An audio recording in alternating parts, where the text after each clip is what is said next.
एक वक्त था जब $1 ₹17 के बराबर हुआ करता था और आज $1 ₹95 के आसपास। और पिछले एक साल में रुपी इतना गिरा है कि ये एशिया की one of the worst performing currency बन गया है। और इसका डायरेक्ट इंपैक्ट हम सब पे हो रहा है। तेल महंगा, इलेक्ट्रॉनिक्स महंगी और इन जनरल वर्ल्ड ट्रेड में भी बड़े प्रॉब्लम्स हो रही हैं। आज इसके बारे में बात करेंगे। रिसेंटली मोदी जी ने एक अपील की जिसमें उन्होंने बोला कि गोल्ड एक साल तक नहीं खरीदो, इंटरनेशनल ट्रेवल एक साल तक अवॉइड करो और भी बहुत सारी चीजें, और वर्क फ्रॉम होम करो। तो ऐसा क्यों हो रहा है? सबसे पहली बात हम समझते हैं क्योंकि रुपी गिर रहा है और इंडिया का फॉरेन एक्सचेंज रिजर्व डिप्लीट हो रहा है। मैं आसान शब्दों में समझाने की कोशिश करूंगा, कोई टेक्निकल वर्ड यूज नहीं करूंगा ताकि सबको समझ में आ सके।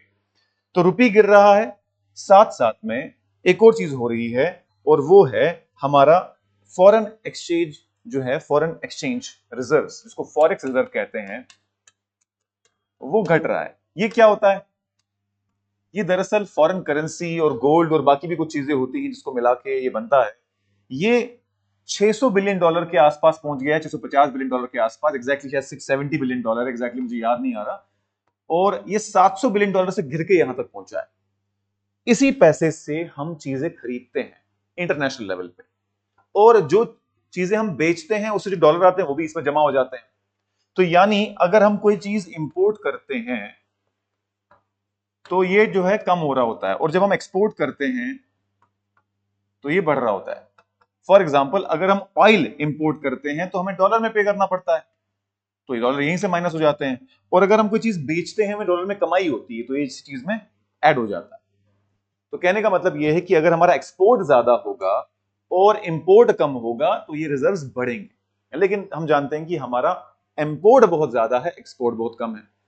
तो सबसे पहली ये अपील जो उन्होंने की रुपी गिरने की वजह से की, पर सवाल ये पैदा होता है रुपी गिर क्यों रहा है और कैसे गिरता है? डॉलर के कंपैरिजन में रुपी की वैल्यू घट क्यों रही है? डॉलर महंगा क्यों हो रहा है? या तो यूं बोल लो कि रुपी की वैल्यू कम हो रही है तो डॉलर महंगा हो रहा है, बात एक ही है। यानी अब महंगा डॉलर मिलता है हमको। पहले ₹90 का मिलता था, ₹80 का मिलता था, ₹70 का मिलता था, लेकिन अब वही डॉलर ₹95 के आसपास मिल रहा है। तो रुपी क्यों गिर रहा है? सबसे पहले एक एग्जांपल समझते हैं, कॉमन एग्जांपल समझते हैं। मान लीजिए कि जो इंडिया है एक हमारा घर है, एक बड़ा घर है जिसमें चीजें खरीदने के लिए, बाहर से चीजें लाने के लिए हमें डॉलर खर्चा करना पड़ रहा है। अब डॉलर बाहर की करेंसी है, उसी चीज में से हम घर के बाहर से उसी करेंसी में लाएंगे। जिसने जितनी ज्यादा चीजें खरीदेंगे उतना ज्यादा हमारा जेब में पैसा कम होता जाएगा, और वही जो जेब है वो रुपी है। तो जितना डॉलर में खर्चा करना पड़ेगा उतना हमारा रुपी कम होता जाएगा। ये क्यों कम हो रहा है? सबसे पहली बात, आप जानते हैं कि वर्ल्ड में अभी स्ट्रेट ऑफ हॉर्मुज जो कि ईरान के कंट्रोल में है, उसकी वजह से, ईरान इजराइल यूएस की वॉर की वजह से ऑयल जो है उसका कीमत बहुत बढ़ गई है। और India one of the largest importer of oil है। हमारा 80% ऑयल नीड्स हम इंपोर्ट के थ्रू पूरे करें तो हमें बहुत सारे पैसे पे करने पड़ रहे हैं ऑयल में। तो डॉलर की डिमांड बढ़ रही है, और किसी भी चीज की डिमांड बढ़ती है तो उसकी वैल्यू भी बढ़ती है। और यूएस के टैरिफ, अब देखिए हमारे प्रोडक्ट्स जो हम यहां से यूएस भेजते हैं, यूएस ने उस पर one of the highest tariff लगाया है 50% का। तो हमारी चीजें यूएस में जो लोग हैं उनको महंगी मिलती हैं, महंगी मिलती हैं तो वो खरीदते नहीं है, वो खरीदते नहीं है तो हमारे एक्सपोर्ट कम हो जाते हैं। और पैनिक बाइंग ऑफ डॉलर, जब भी इंपोर्ट जिनको करना होता है, जो जो इंपोर्टर्स होते हैं जो बाहर सामान खरीद के लाते हैं इंडिया में बेचने के लिए, तो उनको मालूम होता है कि उनको डॉलर की जरूरत तो है। जब भी उनके दिमाग में आता है कि डॉलर महंगा होने वाला है तो पहले से खरीद के रखते हैं। जब पहले से खरीद के रखते हैं तो डॉलर की डिमांड और बढ़ जाती है। जब डिमांड और बढ़ती है तो रुपये की कीमत और घटती है, तो पैनिक बाइंग करते हैं। विदेशी इन्वेस्टर भी यहां से निकल रहे हैं, उनको लग रहा है कि इतना अनसर्टेनिटी है तो हम पैसा निकाल के कहीं और इन्वेस्ट करते हैं। जो हमारे यहां शेयर मार्केट में इन्वेस्ट करते थे वो पैसा निकाल के चले जाते हैं। अभी तकरीबन $9 बिलियन पैसा निकल चुका है, $19 बिलियन। अच्छा जी, गोल्ड इंपोर्ट, इंडिया में बहुत सारा गोल्ड इंपोर्ट होता है, तकरीबन तकरीबन $72 बिलियन तो पिछले साल का ही है। और दूसरी बात, अमेरिका में इंटरेस्ट रेट अच्छे मिल रहे हैं, इंडिया में कम मिल रहे हैं, तो लोग चाहते हैं, जो बाहर के इन्वेस्टर है वो कहते हैं कि हम क्यों ना अमेरिका में रखें, वहां हमें इंटरेस्ट रेट ज्यादा मिलेगा, तो अपने डॉलर खींच रहे हैं। हर एक चीज से डॉलर कंट्री से बाहर जा रहा है। ऑयल खरीद रहे हैं, डॉलर बाहर जा रहा है। यूके टैरिफ्स लग रहा है तो जो डॉलर अंदर आना था वो नहीं आ रहा। उसके बाद panic buying of dollars, dollar की डिमांड बढ़ रही है, विदेशी इन्वेस्टर्स पैसा खींच के अपना डॉलर निकाल के निकल रहे हैं। गोल्ड इंपोर्ट की वजह से डॉलर बाहर जा रहा है, डॉलर में डॉलर देते हैं तो गोल्ड मिलता है। इंटरेस्ट की वजह से डॉलर बाहर जा रहा है, बाहर में इंटरेस्ट ज्यादा मिल रहा है तो डॉलर निकल रहा है। अब अगर रुपये की बात करो तो रुपये कहां 86 रुपीज से लेकर कहां 95.5 तक पहुंच गया है आज। 11% डिक्रीज हुआ है इसकी वैल्यू पिछले 14 महीनों में। अब मोदी जी की अपील क्या है, वो कह रहे हैं कि गोल्ड नहीं खरीदो एक साल के लिए। क्यों? क्योंकि गोल्ड नहीं खरीदेंगे तो जो हमारा वो $72 बिलियन का खर्चा है गोल्ड पे, वो कम हो जाएगा। डॉलर हम कम खर्चे करेंगे तो रुपये वर्सेस डॉलर सही हो जाएगा। विदेश मत जाओ, विदेश जाने के लिए हम डॉलर लेते हैं, वहां डॉलर में ही खर्चा करेंगे तो उससे भी पैसा बचेगा। पब्लिक ट्रांसपोर्ट यूज करो, पब्लिक ट्रांसपोर्ट यूज करेंगे तो ऑयल इस्तेमाल नहीं करेगा, ऑयल इस्तेमाल कम होगा, क्योंकि अपनी गाड़ी में तो ऑयल डालेंगे, पब्लिक ट्रांसपोर्ट में सारे एक साथ जा रहे हैं तो कम ऑयल इस्तेमाल हो रहा है। तो कहीं ना कहीं ऑयल की डिमांड घटेगी, ऑयल की डिमांड घटेगी तो हमारा इंपोर्ट बिल जो है, जो खर्चा हम डॉलर में करते हैं ऑयल पे, वो कम हो जाएगा। उसके अलावा फर्टिलाइजर वगैरह कम करिए तो क्योंकि वो भी हम इंपोर्ट करते हैं। तो ये इनकी अपील है। लेकिन सवाल ये पैदा होता है कि क्या इससे फर्क पड़ेगा।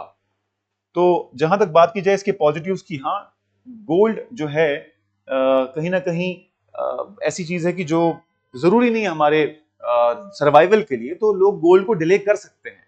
तो हाँ, पॉसिबिलिटी है कि लोग गोल्ड ना खरीदें। और दूसरी बात यह है कि एक वॉलेंट्री अपील है, कोई फोर्स नहीं किया जा रहा लोगों के ऊपर, लोगों से कहा जा रहा है ऐसा कोशिश करो करने की देश के हित में, तो पॉसिबल है। तो थोड़ा असर फॉरेक्स पे भी पड़ेगा, क्योंकि कहीं ना कुछ लोग इसको मानते हुए शायद गोल्ड कम लें, कार पूलिंग कर लें, पब्लिक ट्रांसपोर्ट यूज कर लें, और कहीं ना कहीं एक साथ में सब देशवासी जब मिलकर देश के हित में काम करते हैं तो सॉलिडारिटी की एग्जांपल क्रिएट होती है। लेकिन ये काफी नहीं है। हमारी ये प्रॉब्लम जो है फॉरेक्स रिजर्व की, डॉलर वर्सेस रुपये की और गोल्ड की, ये कोई नॉर्मल चीज नहीं है। गोल्ड हमारे कल्चर का पार्ट है, हमारे ट्रेडिशन का पार्ट है। एक गांव में एक औरत की सेविंग का तरीका है। उनको और किसी इन्वेस्टमेंट का समझ में नहीं आता। उनको बोलोगे म्यूचुअल फंड में डाल के रखो तो और रिटर्न मिलेगा, तो कुछ समझ में नहीं आएगा। गोल्ड सिंपल सीधा साधा फंडा है। गोल्ड में पैसा डाल के रखो, इसकी प्राइस बढ़ती है, पैसा बच जाता है, इन्फ्लेशन जो खा जाता है पैसे को उससे प्रोटेक्ट करती है। तो जरूरी नहीं कि लोग उसको माने भी। ज्वेलर्स, गोल्ड स्मिथ, जो लोग बेचारे पूरी रोजी रोटी ही गोल्ड के बेसिस पे बने हुए हैं, अगर उनका गोल्ड लोग नहीं खरीदेंगे तो उनकी रोजी रोटी चली जाएगी।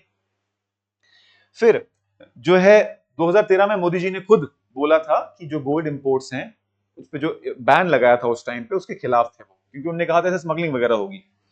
और शॉर्ट टर्म फायदा पहुंच सकता है, लॉन्ग टर्म मुश्किल है। अब क्या कर सकते हैं हम? लॉन्ग टर्म सोल्यूशन क्या है कि ऑयल डिपेंडेंस हम कम कर दें। ठीक है जी। ऑयल डिपेंडेंस कम करने का मतलब है कि हम इलेक्ट्रिक व्हीकल्स की तरफ शिफ्ट करें, या फिर ऑल्टरनेट जो फ्यूल है, हाइड्रोजन वाली गाड़ियां हैं, उसकी तरफ शिफ्ट करें। तो ऑयल की गाड़ियां नहीं होंगी, इलेक्ट्रिक व्हीकल होंगी या हाइड्रोजन वाली होंगी, तो ऑयल इंपोर्ट कम हो जाएगा।